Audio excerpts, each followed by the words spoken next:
Students, चलिए आज हम बात करते हैं अपनी इस वीडियो में क्वेश्चन नंबर 53 की। और ओवरऑल आपकी बुक में जो क्वेश्चन नंबर 53 दिया हुआ है, एक बार हम उसको रीड कर लेते हैं, लेकिन बता देते हैं ये क्वेश्चन किस टॉपिक से रिलेटिंग है। जैसे कि मैंने अपने लास्ट क्लास में आपको समझाया था, एसेट्स एंड लायबिलिटीज के रिवैल्यूएशन की कंडीशन में क्या क्या जनरल ट्रांजेक्शन्स होती हैं, और ये मैंने सारी आपको समझा दी थी। इसके दोनों केस के, जब हम सिंगल एंट्री करते हैं या जनरल एंट्रीज करते हैं, कैसे इनको ट्रांजेक्शन में बनाया जाता है। और मैंने आपको अपने क्लास में रिजर्व्स, प्रॉफिट्स और लॉस के बारे में भी पढ़ा दिया था। आज हम बात करते हैं क्वेश्चन की। और जैसे कि मैंने आपको कहा था कि मैं इस चैप्टर में जो भी इससे रिलेटिंग क्वेश्चन होंगे वो आपको सेंड करूंगी।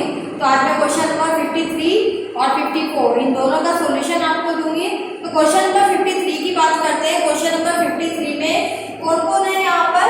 ए और बी पार्टनर्स हैं और उन्होंने सी को एडमिट किया है। And at the time of admission of c, यहाँ पर फॉर्म में जो है कुछ एसेट्स और लायबिलिटीज है उनको रिवैल्यू किया जा रहा है। और क्वेश्चन में आपको कहा है जनरल ट्रांजेक्शन्स करने के लिए, ठीक है, पास नेसेसरी जनरल एंट्रीज ये क्वेश्चन में कहा गया है। तो जनरल एंट्रीज हम कैसे करेंगे, चलिए देख लेते हैं। ओवरऑल यहाँ पर कई केस आपको दिए हुए हैं जनरल ट्रांजेक्शन के लिए। तो जनरल ट्रांजेक्शन जो है वो क्या करनी है, चलिए देखते हैं। तो वन बाय वन एक बार पढ़ लेते हैं। आपको केस नंबर, आपका जो क्वेश्चन नंबर 53 का जो ऑप्शन नंबर ए है, केस नंबर ए जो है, वहां पर क्वेश्चन में आपको दिया हुआ है कि provision for doubtful date at the rate 10% was made on sundry debtors, ठीक है। डेब्टर्स जिनकी अमाउंट हमें कितनी दी हुई है, डेब्टर्स की अमाउंट हमें 50,000 गिवन है। और इसके लिए हमें क्या बनाना है, यहाँ पर प्रोविजन बनाना है। और प्रोविजन हमारे लिए क्या होता है, लॉस है। दैट मीन्स ट्रांजेक्शन क्या हो जाएगी हमारी, रिवैल्यूएशन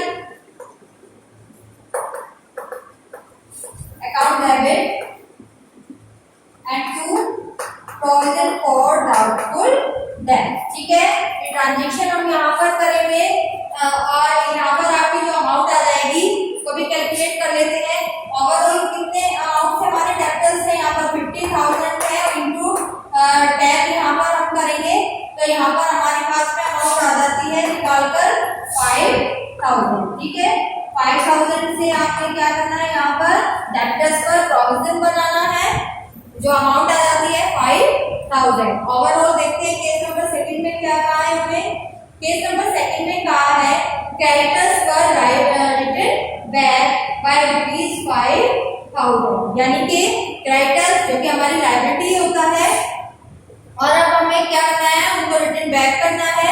दैट मीन्स प्रॉफिट, ठीक है। लायबिलिटीज जो है वो आपकी क्या हो रही है, यहाँ पर डिक्रीज हो रही है। तो लायबिलिटी अगर डिक्रीज हो रही है तो ट्रांजेक्शन हम क्या करेंगे। तो लायबिलिटीज जब हमारी डिक्रीज होती है, हमने आपको सारी ट्रांजेक्शन समझा दी है, लास्ट चैप्टर में भी समझाया था, इस चैप्टर में भी समझा दिया है, फिर भी क्वेश्चन करा रहे हैं आपको। तो ट्रांजेक्शन क्या हो जाएगी, यहाँ पर केस नंबर बी में ट्रांजेक्शन होगी आपकी creditors account debit and to revaluation account, ठीक है। ये ट्रांजेक्शन आपकी यहाँ पर हो जाती है for the return back of the creditors. कितने अमाउंट से, आई थिंक अमाउंट शायद क्वेश्चन में गिवन है 5,000 रुपीज से आपको यहाँ पर राइट बैक करना है, यानी कि क्रेडिटर्स को क्लेम नहीं करना है, ठीक है। And the next condition for this, यहाँ पर नेक्स्ट कंडीशन दी हुई है वो कहा है बिल्डिंग वाज एप्रिशिएट बाय 20%, ठीक है। बिल्डिंग जो है वो 20% से एप्रिशिएट हो रही है, यानी कि asset, building is asset, asset जो है वो क्या हो रही है आपकी, इंक्रीज हो रही है 20% से। और एसेट अगर इंक्रीज होती है तो ट्रांजेक्शन क्या करेंगे, यहाँ पर building account debit to revaluation, ठीक है। और बिल्डिंग के अमाउंट कितने बता रखा है, 2 लाख यहाँ पर, और 2 लाख का 20% इंक्रीज हो रही है। दैट मीन चलिए पहले ट्रांजेक्शन कर लेते हैं। Building account debit to revaluation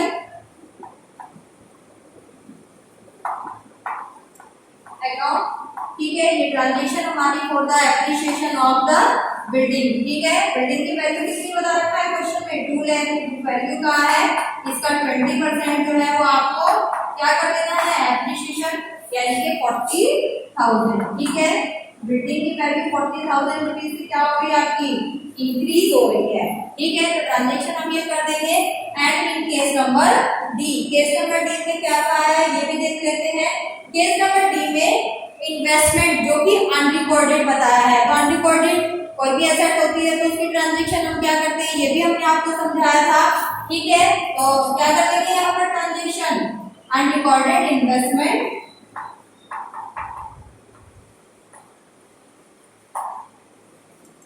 account debit, कोई भी एसेट अगर अनरिकॉर्डेड होती है तो हम उसको डेबिट कर लेते हैं।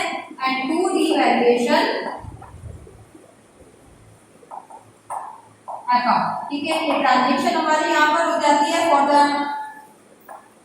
Unrecorded investment. और अनरिकॉर्डेड इन्वेस्टमेंट की अमाउंट हमें क्वेश्चन में गिवन है, जो दी है हमें 15,000 रुपए से 15,000, यहाँ पर हम नोट कर देते हैं, ठीक है।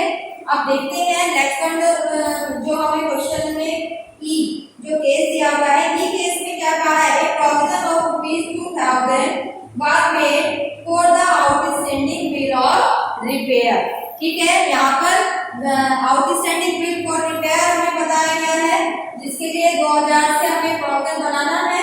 दैट मीन्स लॉस आउटस्टैंडिंग यानी कि लायबिलिटी है आपकी, और लायबिलिटी में आपको लॉस हो रहा है, इंक्रीज हो रही है लायबिलिटी यहाँ पर आपकी, तो इसकी ट्रांजेक्शन हम क्या करेंगे, ठीक है। फॉर अनरिकॉर्डेड लायबिलिटी के लिए यहाँ पर ट्रांजेक्शन कर देते हैं। लायबिलिटीज आर, अगर इंक्रीज हमारी लायबिलिटी होती है तो उसका बैलेंस होता है हमारा क्रेडिट, ट्रांजेक्शन हो जाएगी हमारी revaluation account debit and to bill for repair, ठीक है। ट्रांजेक्शन हो जाती है आपकी यहाँ पर बिल फॉर रिपेयर अकाउंट, तो ये ट्रांजेक्शन हो जाती है। और इसी के साथ साथ अभी हमारा केस नंबर एफ रह जाता है, और केस नंबर एफ में हमें ट्रांजेक्शन क्या करनी है उसको भी हम एक बार देख लेते हैं यहाँ पर। और मैं ये हमसे रफ कर देती हूँ थोड़ा।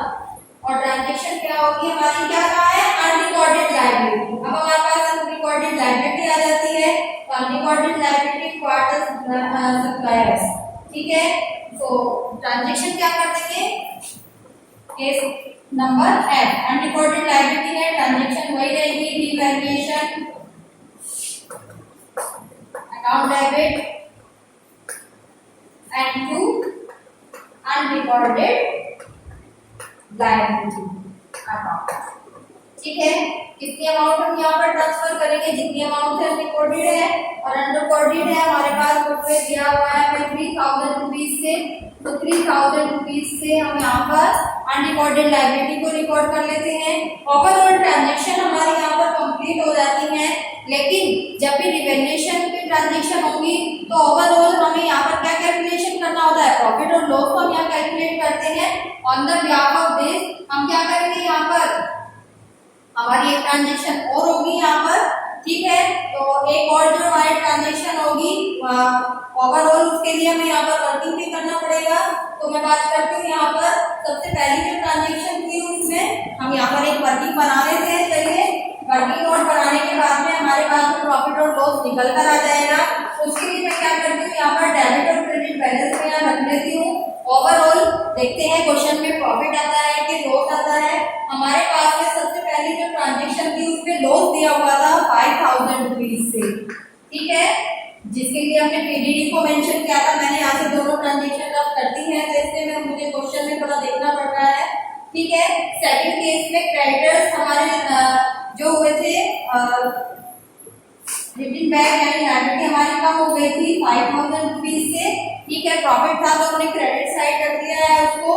ओवरऑल उसके बाद में बिल्डिंग चली, ये वाली ट्रांजेक्शन है हमारे पास में। तो बिल्डिंग जो है वो हमारी एप्रिसिएट हो रही थी, कितना 40,000 से प्रॉफिट था, यहाँ रख दिया हमने। उसके बाद में यहाँ पर देखिए जरा, अनरिकॉर्डेड इन्वेस्टमेंट है हमारे पास में, ठीक है। तो इसकी ट्रांजेक्शन उसी क्रेडिट साइड में जाएगी।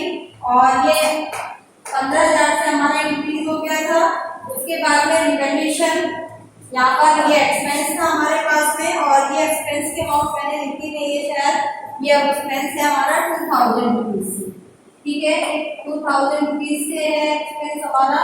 और यहाँ पर 2000 के एक्सपेंस हमने यहाँ पे नोट कर दिए हैं। उसके बाद जो लास्ट में ट्रांजेक्शन थी, यहाँ भी हमारी लायबिलिटी बढ़ गई थी, दैट मीन्स एक्सपेंस। तो 3000 रुपीज से एक्सपेंस हमारे यहाँ भी बढ़ जाते हैं। तो चलिए देखते हैं ओवरऑल क्या करेंगे। यहाँ पर क्रेडिट साइड जो बैलेंस है वो आ जाता है हमारा 60,000, ठीक है, 60,000। और इधर कितना आ रहा है हमारा, अगर हम बात करें तो इधर बैलेंस हमारा कम है 60,000।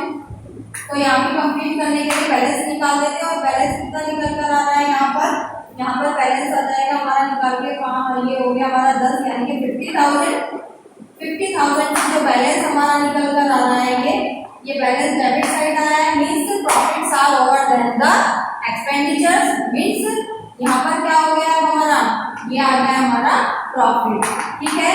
तो प्रॉफिट के लिए रिवैल्यूएशन की ट्रांजेक्शन मैंने आपको क्या बताई थी, मैंने यहाँ पर एक ट्रांजेक्शन बताई थी। प्रॉफिट और लॉस के लिए भी आपको जो ट्रांजेक्शन करनी पड़ती है। और यहाँ पर लास्ट में ट्रांजेक्शन आ जाएगी आपकी revaluation account debit, revaluation account debit to A's capital account and to B's capital account, ठीक है। ये ट्रांजेक्शन हम यहाँ पर कर देते हैं। ये किसके लिए क्या है, रिवैल्यूएशन के प्रॉफिट के लिए ये ट्रांजेक्शन की है। और प्रॉफिट कितना है हमारा 50,000, जिसको हम क्या करेंगे, ओल्ड रेशो में पार्टनर्स में डिवाइड करेंगे। और ओल्ड रेशो कितने थे हमारे यहाँ पर क्वेश्चन में, आई थिंक कोई क्वेश्चन में इंफॉर्मेशन नहीं थी, तो हम उसको इक्वल डिवाइड कर देंगे, ठीक है। तो इक्वल करेंगे तो कितना आ जाएगा 25,000 एंड अगेन 25,000, ठीक है। तो इसी के साथ आपका क्वेश्चन नंबर 53 जो है वो कंप्लीट होता है। ट्रांजेक्शंस को बहुत ध्यान से देखिए। जो इन्फॉर्मेशन क्वेश्चन में थी वो तो हमने सारी नोट आउट कर दी थी, लेकिन उसके बाद भी आपको एक ट्रांजेक्शन करनी होती है जो होती है आपकी प्रॉफिट या फिर लॉस के लिए, ठीक है। तो इस ट्रांजेक्शन को बहुत ध्यान से आप देखिए। तो ये ट्रांजेक्शन आपको करनी होती है क्वेश्चन में। कंप्लीट करने के बाद में प्रॉफिट लॉस निकाल कर ये ट्रांजेक्शन करनी है आपको, और बहुत ध्यान से आप क्वेश्चन को करें। अब इसी के साथ में क्वेश्चन नंबर 54 भी एक बार आपको एक्सप्लेन कर देती हूँ। क्वेश्चन नंबर 54 में हमें क्या इन्फॉर्मेशन गिवन है, एक बार हम इस क्वेश्चन को पढ़ लेते हैं। और क्वेश्चन नंबर 54 में एक्स वाई जो है वो हमारे पार्टनर है, जिनका रेशियो 2 और 1 हमें यहाँ पर गिवन है, ठीक है। एंड उन्होंने क्या किया है, जेड को फॉर द 1/3 शेयर यहाँ पर क्या किया है, एडमिट किया है। And on the admission of Z balance sheet में एक्स वाई जेड जो है आपके पार्टनर एक्स वाई, उस टाइम पर जनरल रिजर्व दिया हुआ है 2,50,000। तो चलिए एक बार हम क्या करते हैं, इसको रफ कर लेते हैं और ओवरऑल क्वेश्चन को कंप्लीट करेंगे। जो जो इन्फॉर्मेशन हमें क्वेश्चन में गिवन है अकॉर्डिंग टू दैट हम क्वेश्चन को कंप्लीट करेंगे।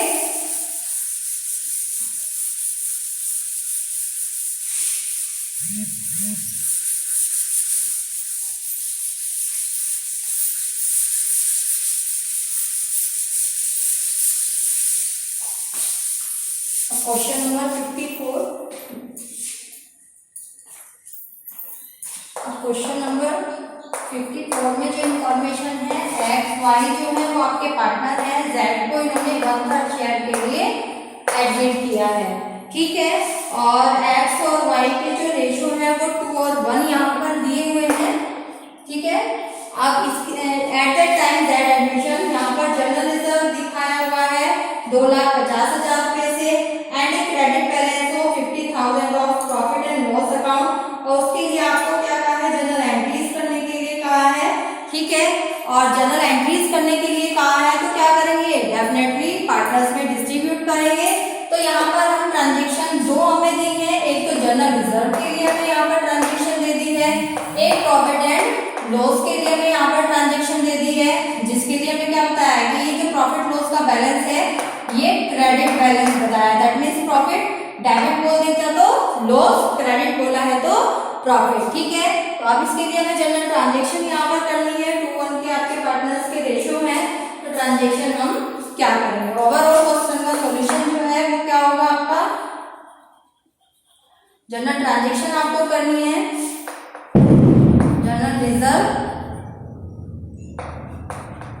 अकाउंट डेबिट,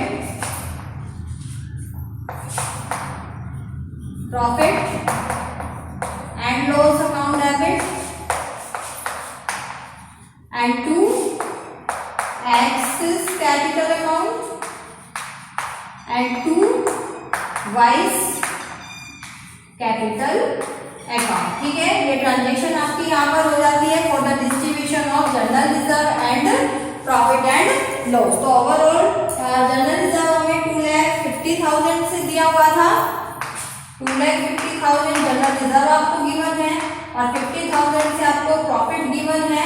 ओवरऑल 3 लाख को हम क्या करेंगे, 3 लाख को 2 और 1 के रेशियो में एक्स और वाई में डिवाइड कर देते हैं और जिसका अमाउंट हमारे पास आ जाएगी 2 लाख एंड 1 लाख। ठीक है स्टूडेंट्स, तो इस तरह से आपको ट्रांजेक्शन को करना है। इसी तरह से क्वेश्चन नंबर 55 भी आपको दिया हुआ है और 56 क्वेश्चन आपको खुद से करना है, उसमें कई सारे केस आपको दिए हुए हैं। मैं अभी आपको क्वेश्चन नंबर 55 का भी सॉल्यूशन बता देती हूँ कि 55 का सॉल्यूशन आपको क्या करना है। क्वेश्चन नंबर 55 में आपको जो इंफॉर्मेशन गिवन है, क्वेश्चन नंबर 55 में जो इंफॉर्मेशन गिवन है एक बार उनको देख लेते हैं। ठीक है, यहाँ पर भी आपके एक्स और वाई डी पार्टनर हैं और 3:2 का उनका क्या दिया हुआ है, रेशियो दिया हुआ है। X and Y are the partners और 3:2 का यहाँ पर इनका रेशियो गिवन है क्वेश्चन में और ये क्या करते हैं, यहाँ पर इन्होंने भी जेड को 1/5 शेयर के लिए एडमिट किया है। And on that date question balance sheet में 1,50,000 से जनरल रिजर्व दिया हुआ है and the debit balance of profit and loss account. 54 question में credit balance of profit loss दिया हुआ था, यहाँ पर debit balance of profit and loss account दिया हुआ है। ठीक है, तो चलिए क्वेश्चन का सॉल्यूशन क्या करेंगे। नेट इफेक्ट तो कहाँ नहीं है हमें कैलकुलेट करने के लिए कि जिसके लिए हमें सिंगल एंट्री करनी होती है। ओवरऑल जनरल एंट्रीज आपको कहा है क्वेश्चन में करने के लिए, तो देखना है कि किस तरह से हम यहाँ पर पार्टनर्स को डिवाइड करेंगे ये अमाउंट के लिए। ठीक है, तो क्वेश्चन में क्या करना होगा आपको, पहले हम जनरल रिजर्व को ट्रांसफर कर लेते हैं। ट्रांजेक्शन होगी general reserve account debit and 2 को एक्स और वाई में हम यहाँ पर डिवाइड कर देंगे 3 और 2 के रेशियो में और जनरल रिजर्व के अमाउंट हमारे पास में 1,50,000।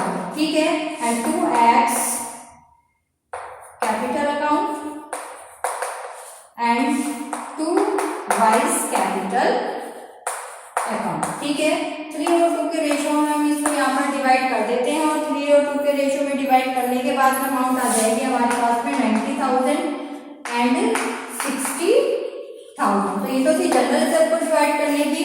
और प्रॉफिट एंड लॉस जिसका डेबिट बैलेंस हमें बताया गया दैट मीन्स लॉस, और लॉस को भी हम एक्स और वाई में ही डिवाइड करेंगे और ट्रांजेक्शन हो जाएगी हमारी इसके जस्ट अपोजिट चलेगा।